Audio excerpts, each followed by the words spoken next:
नमस्कार दोस्तों, जे क्लासेस परिवार में मैं डॉक्टर अंकित भारद्वाज आपका स्वागत करता हूं। कैसे हैं आप? आशा करता हूं सब बहुत अच्छे से होंगे। और बच्चों, अगर आप जानी तो आज के लेक्चर में मैं आपसे बात करना चाहता हूं कि यहाँ पर हम पढ़ रहे हैं एनवायरमेंटल स्टडीज़। और एनवायरमेंटल स्टडीज़ के रिगार्डिंग मैं बात करूं तो आज हम एक नए चैप्टर के साथ आपके साथ जुड़ गए हैं और चैप्टर का नाम है जल प्रदूषण। जल प्रदूषण आपके यूपीबीटी सिलेबस के अकॉर्डिंगली थर्ड चैप्टर कंसिडर्ड किया जाता है।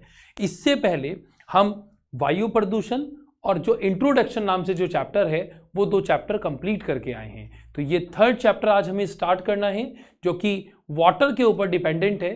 तो यहाँ पर इसको वीडियो को जल्दी से जल्दी शेयर आउट कर दीजिए ताकि सभी बच्चे को इसका बेनिफिट मिल जाए और आपके सिलेबस को हम कंप्लीटली कवर अप करने की कोशिश कर रहे हैं कि 28 फरवरी से पहले आपका सिलेबस कंप्लीट हो जाए। तो इसके लिए आपको भी थोड़ा सा एफर्ट करना होगा, आपको भी थोड़े से लाइक बढ़ाने होंगे। आप थोड़े से लाइक बढ़ाइए, आप थोड़े से प्यारे प्यारे कमेंट कीजिए ताकि मेरे को भी थोड़ा सा कॉन्फिडेंस बने और मैं आपका सिलेबस टाइमली कंप्लीट कर सकूं। चलिए आज के टॉपिक पे बढ़ते हैं आगे। अगर मैं यहाँ पे बात करूं बच्चों तो हम पढ़ रहे हैं जल प्रदूषण। सबसे पहले जैसा कि मैंने आपको प्रीवियस चैप्टर में भी बताया था, सबसे पहले आपको प्रदूषक की डेफिनेशन पढ़नी पड़ेगी। पॉल्यूटेंट किसे कहते हैं, फिर ऐसे पॉल्यूटेंट जो वाटर को इफेक्ट करें, वाटर पॉल्यूशन, एंड ऐसे पॉल्यूटेंट जो एयर को इफेक्ट करें, दैट इज एयर पॉल्यूटेंट। तो अगर मैं यहां पे बात करूं तो फिर वही हेडिंग आ जाती है जो हम प्रीवियस लेक्चर में पढ़ के आए हैं। तो जो बच्चे आज पहली बार वीडियो को देख रहे हैं वो डिस्क्रिप्शन बॉक्स में जाके जो मेरी प्रीवियस वीडियोस हैं उसमें वायु प्रदूषण नाम से जो टॉपिक है उसको जरूर देख लीजिए ताकि ये आपके लिए थोड़ा सा कन्वीनियंट हो जाए। तो बच्चों, आज की वीडियो में अगर मैं बात करूं तो देखिएगा, सबसे पहले मैं एक वर्ड यूज लिख रहा हूं यहां आपके लिए, दैट इज प्रदूषक या पॉल्यूटेंट। अगर हम पॉल्यूटेंट की बात करें, ठीक है, तो एक ऐसा सबस्टांस या एक ऐसा मैटर जो किसी भी लिविंग ऑर्गेनिज्म के रिगार्डिंग में बात करूं, मतलब एक ऐसा कोई भी मैटर जो हमारे एटमॉस्फेयर को, हमारे जो चारों तरफ का जो वातावरण है उसको डिस्टर्ब करता है। एक ऐसा सबस्टांस, एक ऐसा मैटर जो हमारे चारों ओर जो लिविंग ऑर्गेनिज्म है, जो एनवायरमेंट है उसको डिस्टर्ब करता है, उसे आप बोलते हैं pollutant. And the process is called pollution, है ना। तो मैंने आपसे कहा any matter which disturb our environment is called pollutant and the whole process is called pollution. और इस पूरे प्रोसेस को प्रदूषण कहा जाता है। अगर मैं यहां पे बात करूं तो फिर मैं बात कर रहा हूं यहां पे जल प्रदूषण की। तो ऐसा कोई सबस्टांस जो हमारे जो फ्रेश वाटर है, जो जल है, उसको डिस्टर्ब करता है, उसे आप क्या बोल रहे हैं भाई? उसको आप बोल रहे हैं जल प्रदूषण, है ना, पूरे के पूरे प्रोसेस को। और उस प्रोडक्ट को बोलेंगे आप जल प्रदूषक, है ना, वाटर पॉल्यूटेंट। ठीक बात है। तो देखिए, जल प्रदूषण की मैं बात करूं तो जल प्रदूषण के स्रोत यहां पर लिखे हैं, मतलब इसके सोर्सेस क्या हैं, किस किस सोर्स को आप यहां पर वाटर पॉल्यूटेंट के लिए रेस्पॉन्सिबल मानेंगे, ये आपको करना है। आईक्यू से आंसर लगाएंगे भाई, इसमें ज्यादा कॉम्प्लिकेटेड कोई बात नहीं है। आपसे पूछेगा कि कैसे हो जाता है जल प्रदूषण, तो अगर मैं नेचुरल डिजास्टर की बात करूं, ठीक है, तो उसमें आपको क्या पढ़ना है? उसमें आपको पढ़ना है कि कभी कभी तूफान चलते हैं, आंधी आती है, या कोई मतलब आप इस तरीके से मान सकते हैं कि बहुत धूल बड़ी आंधियां चल रही हैं, तो उससे जो है वो जल हमारा, जो हमारा फ्रेश वाटर है, वो डिस्टर्ब हो जाता है, वो खराब हो जाता है। इसके अलावा मैं अगर और बात करूं तो बहुत सारे लोग क्या करते हैं कि जो केमिकल का स्प्रे कर रहे हैं किसान वगैरह, वो या फिर कारखानों से निकलने वाला जो पानी है जो कि केमिकली वाटर है, वो डाल दिया जाता है डायरेक्टली वाटर के अंदर, जो कि फ्रेश वाटर होता है। उसकी वजह से यहां पर वाटर जो है वो पॉल्यूटेंट हो जाता है, वो वाटर जो है वो डिस्टर्ब हो जाता है। ठीक बात है। अगर मैं यहां पे बात करूं आगे, जल प्रदूषण उत्पन्न करने वाले कारक कौन कौन से हैं, तो जल प्रदूषण को फैक्टर के रेस्पेक्ट में यहां पे पूछ रहा है कि कौन कौन से ऐसे फैक्टर्स हैं जो जल प्रदूषण के लिए यहां पर रेस्पॉन्सिबल हैं। तो अगर मैं यहां पे बात करूं, ठीक है, तो आप इसको देखिए, मैंने यहां पर 3-4 पॉइंट पे यहां पर कवर अप करने की कोशिश की है। मैंने कहा सबसे पहले प्राकृतिक प्रदूषण, प्राकृतिक प्रदूषण फिर वही है नेचुरल डिजास्टर, धूल भरी आंधियां चलती हैं और कभी ऐसा हो जाता है कि अगर हम यहां पर बात करें कि कोई पानी है उसके अंदर कोई एक्सीडेंटल कोई तेल वगैरह का ट्रक वगैरह गिर गया वाटर के अंदर, तो तेल मिल गया, मतलब कोई नॉर्मली डिजास्टर हो जाए, नेचुरल डिजास्टर आप इसे कहें, जिसको आप कंसीडरेशन में रख सकते हैं, ठीक है, तो उसे प्राकृतिक प्रदूषक में हम कह देंगे। जैसे कई बार जो मछली वगैरह होती है, मतलब जो वाटर के अंदर पाए जाने वाले एनिमल्स हैं या कोई भी है, ठीक है, उसको वो मर गया पानी के अंदर, तो उसकी वजह से जो पानी प्रदूषित हो गया है उसको यहाँ पर कंसीडर कर रहे हैं। तो फ्रेश वाटर के रेस्पेक्ट में मैं बात करूँ तो यहाँ पर प्राकृतिक प्रदूषक लिखा है, मतलब आपने नेचुरल जो डिजास्टर हैं उनको हमने बात कर लिया। एसिड रेन भी इसी के अंदर आएगा भाई। एसिड रेन के अंदर हमने पढ़ाया था आपको कि एटमॉस्फेयर के अंदर बहुत सारा पॉल्यूशन हो गया, जिसकी वजह से जो पहली बारिश हो रही है उसको एसिड रेन बोलते हैं, और एसिड रेन के अंदर जो केमिकल है वो अगर पानी के अंदर मिलके थ्रू करके फ्रेश वाटर में मिल गया तो फ्रेश वाटर को डिस्टर्ब कर देगा। अगर मैं यहाँ पे बात करूँ, नंबर 2 मैंने यहाँ पे लिखा है कृषि संबंधी प्रदूषक। हमारे जो किसान भाई हैं वो बहुत सारे केमिकल्स का यूज़ करते हैं अपनी खेती के लिए, इंसेक्टिसाइड का यूज़ करते हैं, पेस्टिसाइड का यूज़ करते हैं, फंजीसाइड का यूज़ करते हैं। वो केमिकली जो सब्सटेंसेस हैं वो प्लांट को दिए जाते हैं वाटर के थ्रू, जब वो बहकर मतलब ज़मीन के अंदर चले जाते हैं, मिनरल को डैमेज करते हैं, सॉइल पॉल्यूशन कर सकते हैं। इसके साथ साथ जो अगर वो फ्रेश वाटर में मिला दिए जाते हैं सब्सटेंसेस तो वो वाटर पॉल्यूशन का भी एक बेसिक रीज़न बन जाते हैं। तो यहाँ आपको इस बारे में मैंने बात की है। नंबर 3 में अगर मैं बात करूं तो वह लिखा है खनन प्रदूषण। देखिए खनन या माइनिंग किसको बोलते हैं, अगर हम इसको केमिस्ट्री के पॉइंट ऑफ व्यू से बात करें तो माइनिंग का मतलब है कि जो बड़ी बड़ी चट्टानें हैं, ठीक है, उनको आपने डिवाइड किया है, तोड़ा है, और तोड़कर उससे क्या कर रहे हैं, मिनरल्स को निकाल रहे हैं, है ना। या फिर आप ऐसे बात करें कि जो नदी वगैरह है उसके अंदर रेत को आप निकाल रहे हैं, है ना, तो वहाँ पर मिनरल कंटेंट है, उसको आप खनन बोलते हैं। तो अगर मैं यहाँ पे बात करूँ तो वो कह रहा है कि खनन प्रदूषण, तो जैसे जो नदियाँ हैं उनमें से मिट्टी को निकाला जाता है और उसकी वजह से भी वाटर जो है वो डिस्टर्ब हो जाता है, और इसे भी एक वाटर पोल्यूटेंट का रीज़न माना जा सकता है। अगर मैं और बात करूं तो नगर पालिका प्रदूषण, नगर पालिका प्रदूषण के अंदर आएगा भाई म्युनिसिपल वाटर पॉल्यूशन।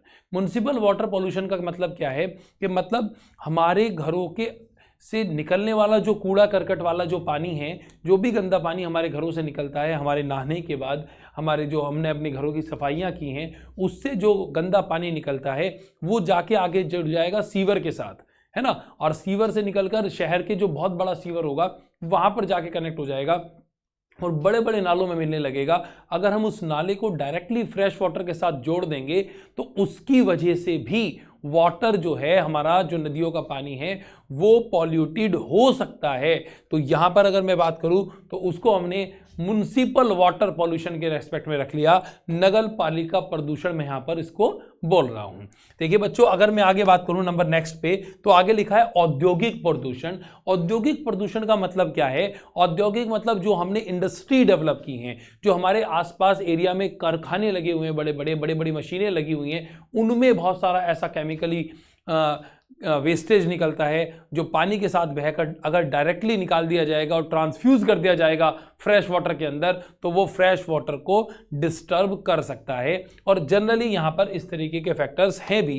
तो यहाँ पर आपसे पूछे कि जल प्रदूषण उत्पन्न करने वाले कारक कौन कौन से हैं, तो आपने यहाँ पर 5 कारक बेसिकली पढ़े हैं। नंबर 1 मैंने आपको बताया नेचुरल डिजास्टर, नंबर 2 बनाया मतलब एग्रीकल्चर से रिलेटेड, नंबर 3 बनाया माइनिंग से रिलेटेड, नंबर नेक्स्ट बताया म्युनिसिपल कॉर्पोरेशन, और नंबर 5 बताया है भाई औद्योगिक प्रदूषण, मतलब जो इंडस्ट्रियल जो है उसके रिगार्डिंग यहाँ पे हम बात कर रहे हैं। तो इंडस्ट्रियल पॉल्यूशन हम यहाँ पर कंसिडर कर रहे हैं औद्योगिक प्रदूषण के हिसाब पे।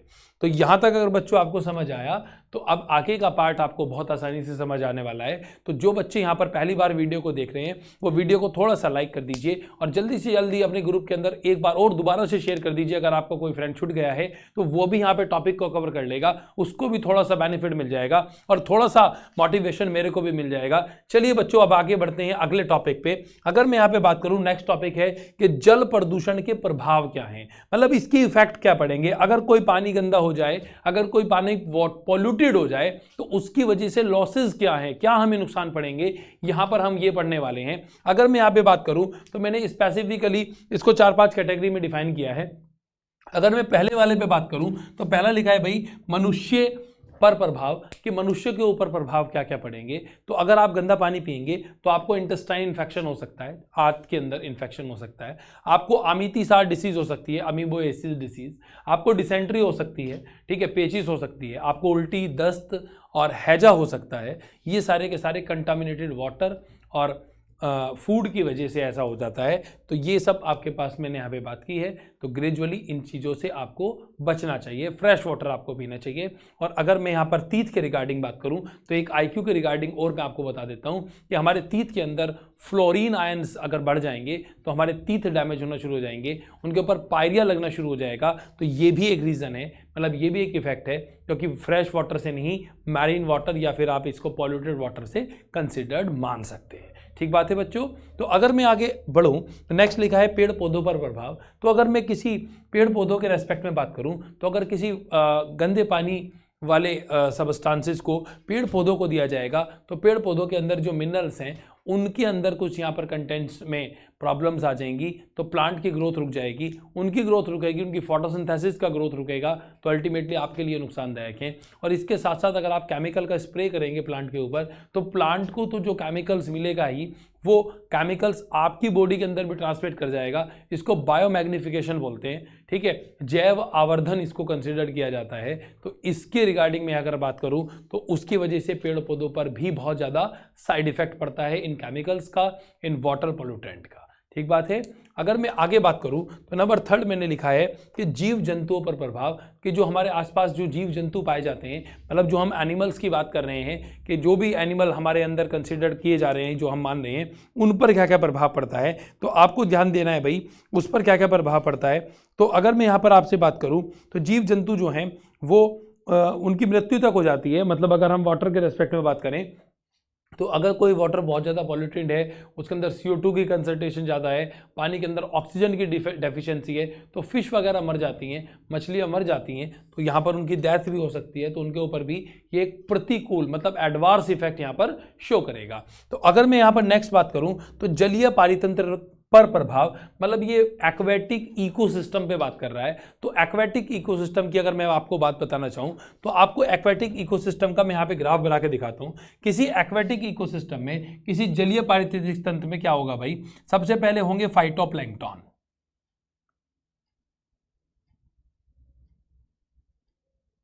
फाइटोप्लैंक्टन को खाएंगे जूप्लैंक्टन, जूप्लैंक्टन को खाएंगे स्मॉल फिश, और स्मॉल फिश को खाएगी लार्ज फिश।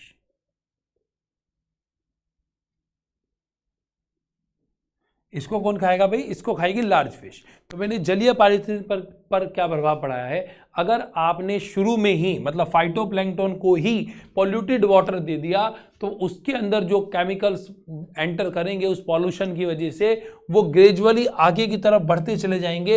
ऐसा हमने इंट्रोडक्शन में पहले चैप्टर में पढ़ा है कि एनर्जी तो 10% आगे ट्रांसमिट करती है, लेकिन टॉक्सिक सब्सटेंस की कंसंट्रेशन जो है वो ग्रेजुअली इंक्रीज होती चली जाती है। तो उसकी वजह से जो सबसे टॉप पे होगा भाई, है ना, जो सबसे टॉप पर जो कंज्यूमर होगा उसको सबसे बड़ा लॉस होने वाला है। तो आपको ध्यान देना है। तो जलीय पारिस्थितिक तंत्र जो है उसके ऊपर एक एडवर्स इफेक्ट दिखाएगा, एक प्रतिकूल इफेक्ट दिखाएगा। ऐसा भी हो सकता है कि जलीय पारिस्थितिक तंत्र जो है वो डैमेज हो जाए, टूट जाए, डैमेज हो जाए। ठीक है। तो अगर मैं यहां पे बात करूं, नंबर नेक्स्ट लिखा है कि पदार्थों पर प्रभाव क्या होगा।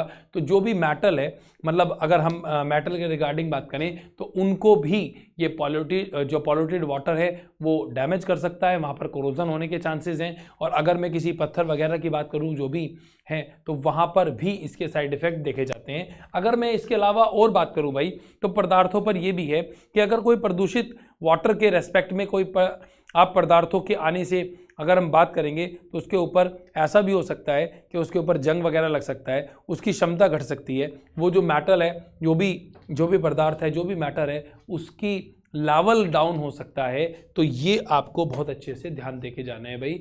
ये आपसे जनरली इफेक्ट पूछ लेगा। ये सभी इफेक्ट ऐसे कॉमन से ही थे जो कि आप लोगों ने पहले से पढ़े थे। अब आपको बेनिफिट्स क्या हुआ है कि आपको बेनिफिट्स ये हो गया कि आपको मेरी वीडियो देख के थोड़ी समय तक आपको ये सारे रिकॉल आ गए होंगे, दोबारा से रिपीट कर गए होंगे, है ना। और अगर मैं यहाँ पे बात करूँ तो देखिए जीव जंतुओं पर यह प्रभाव भी पड़ा है कि डॉल्फिन एक मतलब एनिमल है जो कि फ्रेश वाटर में पाया जाता था, लेकिन जैसे जैसे पॉल्यूशन बढ़ता जा रहा है तो डॉल्फिन के नंबर हमारे बहुत ज़्यादा घटते चले जा रहे हैं। कभी हमारी गंगा के अंदर हजारों डॉल्फिन होती थी और अगर मैं आज के टाइम पे बात करूं तो ये सैकड़ों में पहुंच गई हैं, जो कि बहुत माइन्यूट है। तो इसका मतलब ये है कि डॉल्फिन के नंबर जो घट रहे हैं उसके लिए भी वाटर पॉल्यूशन ही एक बेसिक फैक्टर है जिसकी वजह से ऐसा हो पाया है। तो यहाँ पर मैंने आपको 2 टॉपिक बेसिकली कंप्लीट किए हैं। फर्स्ट मैंने यहाँ पर आपसे बात किया था कि जल प्रदूषण के बेसिक सोर्स क्या हैं, उनको उत्पन्न करने वाले कारक क्या हैं और उनके आपकी लाइफ के ऊपर क्या क्या इफेक्ट पड़ते हैं। चलिए आगे बढ़ते हैं। अगर मैं यहाँ पर बात करूँ तो इसके अलावा आपको 2 बातें और पढ़नी है, ठीक है। एक मैं आपसे बेसिक बात बताने वाला हूँ। यहाँ पर एक हेडिंग लिखी है, आपके सिलेबस के अकॉर्डिंग बात करें 1 नंबर में पूछने के चांसेस बन जाते हैं उसके। आपसे पूछ ले कि माइक्रो ऑर्गेनिज्म किसे कहते हैं, मतलब जो सूक्ष्म जीवी हैं वो आप किसे कह रहे हैं, या सूक्ष्म जीवाणु किसको बोल रहे हैं। नेक्स्ट हेडिंग क्या है भाई, सूक्ष्म जीवाणु, है ना, या माइक्रो ऑर्गेनिज्म।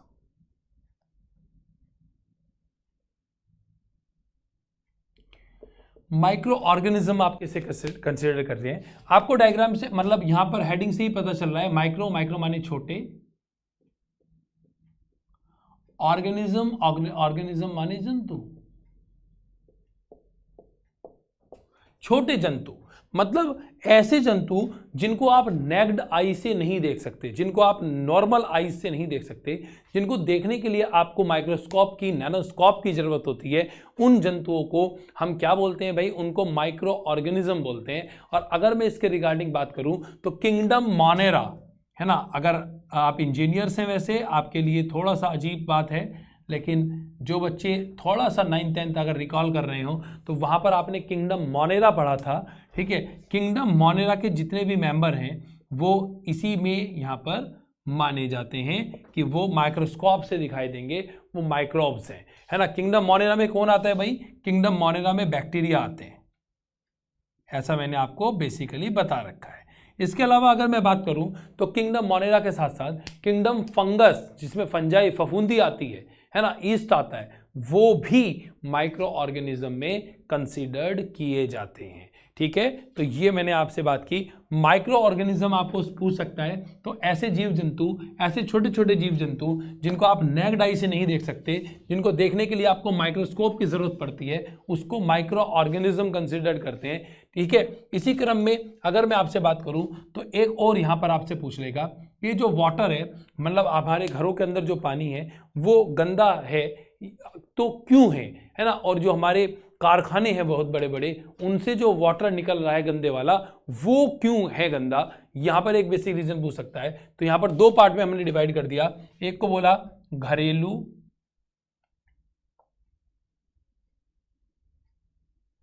अपशिष्ट जल,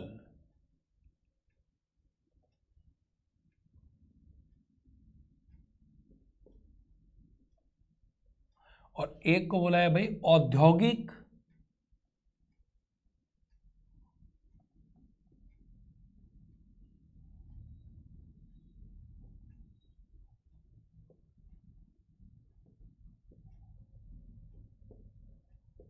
औद्योगिक अपशिष्ट जल, मतलब हमारे घरों से निकलने वाला, सीवर के अंदर जाने वाला वो वाटर जो कि हमारे मतलब जैसे हम बात करें जो हम नहा रहे हैं, बाथरूम से जो पानी निकल रहा है, या इसके अलावा हमने अपने घरों की जो सफाई की है उससे जो कूड़ा करकट वाला जो पानी निकल रहा है, वो जो गंदा पानी है उसकी कैटेगरी को हमने घरेलू अपशिष्ट जल में रखा है। और इसके साथ साथ जो बड़े बड़े कारखाने, बड़े बड़ी इंडस्ट्री हमने लगा रखी हैं, उनसे जो केमिकल वाला वाटर निकल रहा है उसको हमने यहाँ पर औद्योगिक अपशिष्ट जल में रखा है। अगर मैं यहाँ पे बात करूँ तो औद्योगिक अपशिष्ट जल के अंदर केमिकल की कंसंट्रेशन ज़्यादा होती है, तो ये ज़्यादा खतरनाक है फ्रेश वाटर के लिए देन कंपेयर टू घरेलू अपशिष्ट जल। लेकिन एक बात और आप यहाँ पर रिमाइंड करके चलिएगा, अगर आपसे पूछे कि घरों में मतलब वाटर पोल्यूशन के रिगार्डिंग जल को प्रदूषित करने वाला सबसे बड़ा फैक्टर क्या है, तो आप आंसर क्या लगाएंगे भाई, आप आंसर लगाएंगे घरेलू अपशिष्ट जल।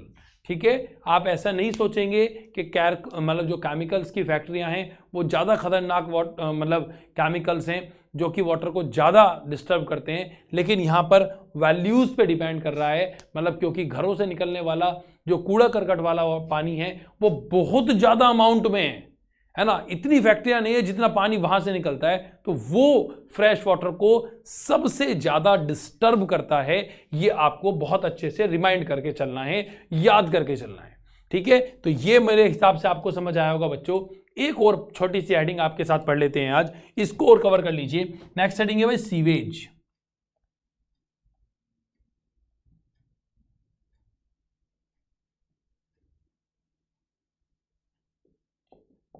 सीवेज है ना, सीवेज या सीवर वाला वाटर, मतलब ये जो दोनों वाटर की मैंने बात की है कि घरेलू अपशिष्ट जल या औद्योगिक अपशिष्ट जल, ये जो नालियों के थ्रू बड़े बड़े नालों में पहुंच रहा है और सीवर के थ्रू जो फ्लो कर रहा है ना, मतलब जो हमारे घरों से फैक्ट्रियों से निकलकर पानी बहुत बड़े अमाउंट में सीवर में बहता है, उसको हम कंसीडर कर रहे हैं सीवेज, और इस वाटर को हम सीवेज वाटर बोलते हैं। और हमारी गवर्नमेंट ये चाहती है कि हम इस सीवेज वाटर को ज़्यादा से ज़्यादा प्योरीफाई रखें, हम यहाँ पर ज़्यादा केमिकल्स का यूज़ ना करें, और इसके साथ साथ इसी सीवेज वाटर को ट्रीटमेंट कर कर दोबारा से पीने योग्य भी बनाया जा सकता है।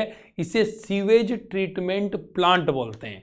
ठीक है, तो ऐसी इंस्ट्रूमेंटेशन, ऐसी पर्टिकुलरली एक तरीके से आप ऐसे बोल सकते हैं कि ऐसे स्पेसिफिक टैंक, एक ऐसा प्रोसीजर जिसमें सीवर वाले पानी को दोबारा से पीने योग्य बनाया जा सकता है, उसको क्या बोलते हैं, सीवेज ट्रीटमेंट प्लांट बोलते हैं।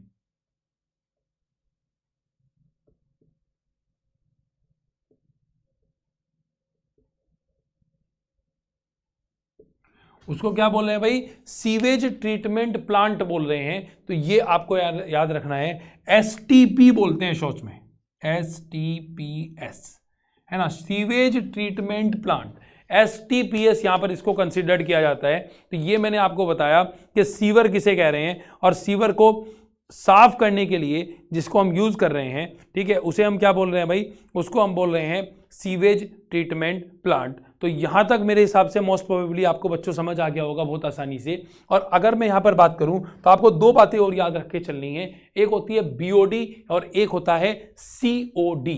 ठीक है, देखिए दो हेडिंग और पढ़ते हैं भाई, बीओडी किसे कहते हैं और सीओडी किसे कहते हैं।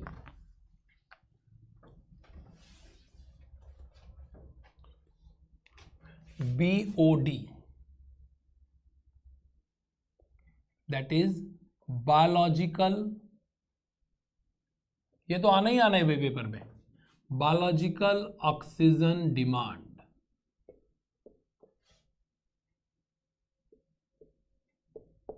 बायोलॉजिकल ऑक्सीजन डिमांड, ठीक है। अगर मैं यहां पे बात करूं तो बायोलॉजिकल ऑक्सीजन डिमांड, ऑक्सीजन का मतलब ऑक्सीजन, डिमांड का मतलब जितनी जरूरत है, और बायोलॉजिकली मतलब किसी गंदे पानी के अंदर जिसके अंदर माइक्रोबियल एक्टिविटी है। तो आप बेसिकली अगर हेडिंग याद करें तो आसान से याद कर लेंगे कि किसी पानी को प्योर करने के लिए जितनी ऑक्सीजन की रिक्वायरमेंट होती है उसे उसकी बायोलॉजिकल ऑक्सीजन डिमांड कहते हैं। अगर मैं लेवल पे लेके जाऊं आंसर, तो 1 लीटर पानी को प्योरीफाई करने के लिए जितनी ऑक्सीजन की जरूरत होती है वो उसकी बायोलॉजिकल ऑक्सीजन डिमांड होती है। ठीक बात है।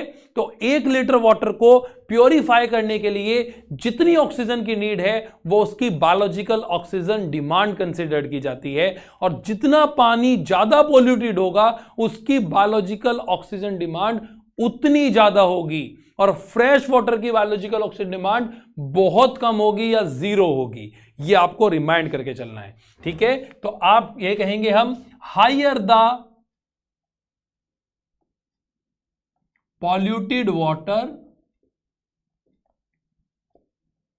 जितना ज्यादा पॉल्यूटेड वाटर होगा higher will be the BOD.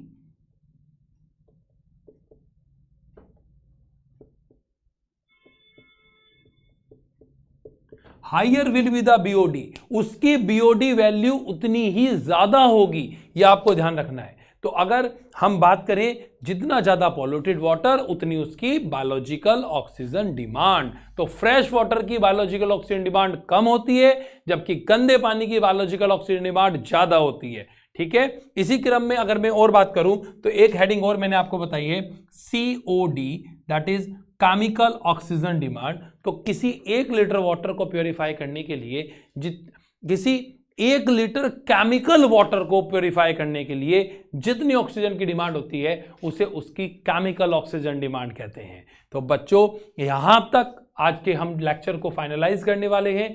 आज के लेक्चर में देखिए हमने क्या क्या पढ़ा, एक बार जल्दी से क्विक रिवीजन कर लेते हैं।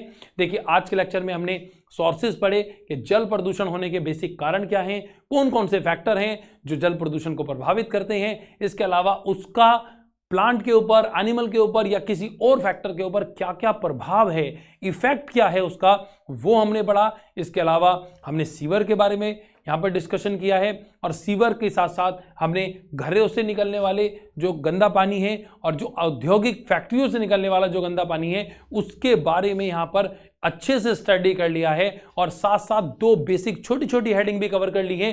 बायोलॉजिकल ऑक्सीजन डिमांड किसको बोलते हैं और केमिकल ऑक्सीजन डिमांड किसको बोलते हैं। तो बच्चों आज के लेक्चर को यहीं पर वाइंड अप करते हैं, कल दोबारा से मिलेंगे सेम टाइम पर। और मैं आपको रिमाइंड करा दूं कल के लेक्चर में हम इस चैप्टर को फाइनलाइज करने की कोशिश करेंगे। अगर आपका इसी तरीके से साथ बना रहा तो मोस्ट प्रोबेबली कल ये चैप्टर खत्म कर लेंगे। कल हमें ट्रीटमेंट पे बात करनी है ना, कि ये जो गंदा पानी है, ये जो पॉल्यूटेड वाटर है, इसको कैसे ट्रीट करेंगे कि ये साफ हो जाए, है ना। तो उपचार के रेस्पेक्ट में बात करनी है कल को, तो उसको बहुत अच्छे से आपको देखना पड़ेगा। ये बेसिक हेडिंग थी, आप इसको बहुत आसानी से कर लेते हैं, लेकिन वहां पर कुछ मेथड भी आएंगे, तो वो मेथड आपको आने चाहिए जिससे आपके सवाल बनने के चांसेस ज्यादा बन सकते हैं। ठीक है बच्चों, तो आज की क्लास को यहीं विराम देते हैं, कल दोबारा से मुलाकात होगी। आप मेरा इंतजार कीजिए, मैं आपका इंतजार करूंगा सेम टाइम। धन्यवाद, जय हिंद, जय भारत।